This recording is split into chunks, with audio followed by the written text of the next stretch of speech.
RNA splicing begins with the promoter. The promoter has three functions. The first function of the promoter is to determine which DNA strand will serve as a template strand. The second function of the promoter is to be the site where the RNA polymerase binds to.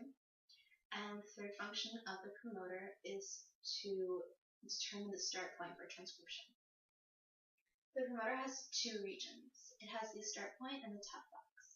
The start point is the area where transcription begins, and the top box is the area where transcription factors bind to in order to help RNA polymerase bind to it as well to form the transcription initiation complex. Once this complex is formed, transcription can begin. So pre-mRNA is formed by transcription, and when pre-mRNA is formed, it has a 5' cap. This cap helps prevent hydrolytic degradation of the strand, and it is also the site where the strand binds to the ribosome.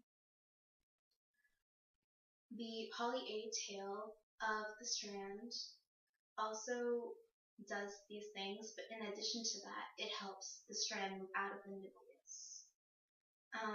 The strand also has introns and extrons. The exons of the strand are the coded regions, and the introns of the strand are the non-coded regions. These non-coded regions need to be removed, which is why RNA splicing is so important.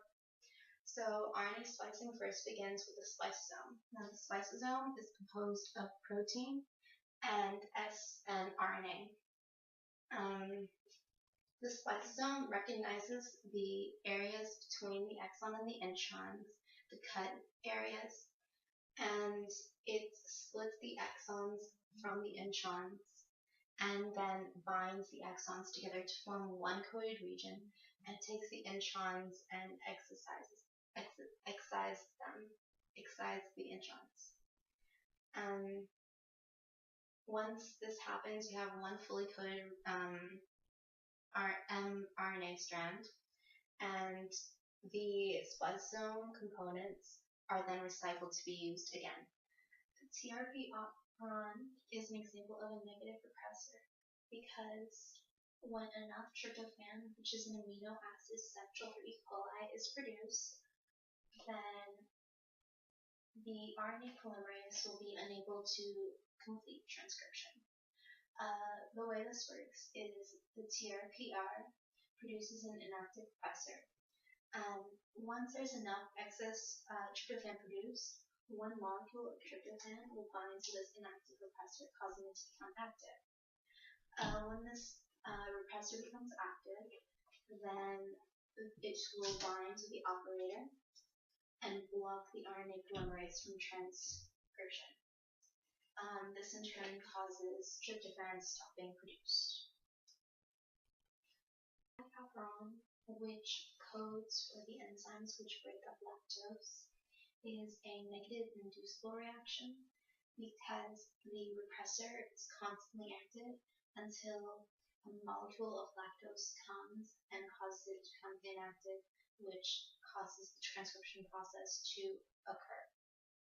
So what happens is the repressor binds with an allolactose, and when this happens, the repressor becomes inactive.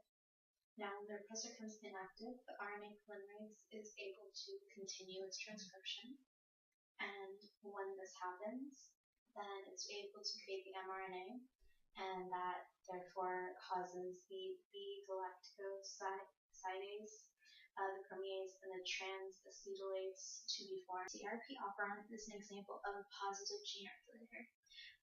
This is because when there is not enough glucose in the body, the CAMP levels go up, which causes the more transcription of lactose.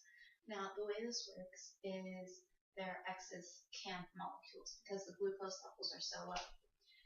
One of these molecules binds to an inactive CRP, and when this occurs, the CRP becomes active and binds to an area after the LAC L on the operon.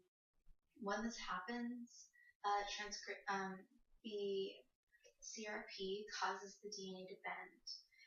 When this DNA bends, it causes transcription to move at a much quicker heart rate, which causes more lactose to be produced more quickly.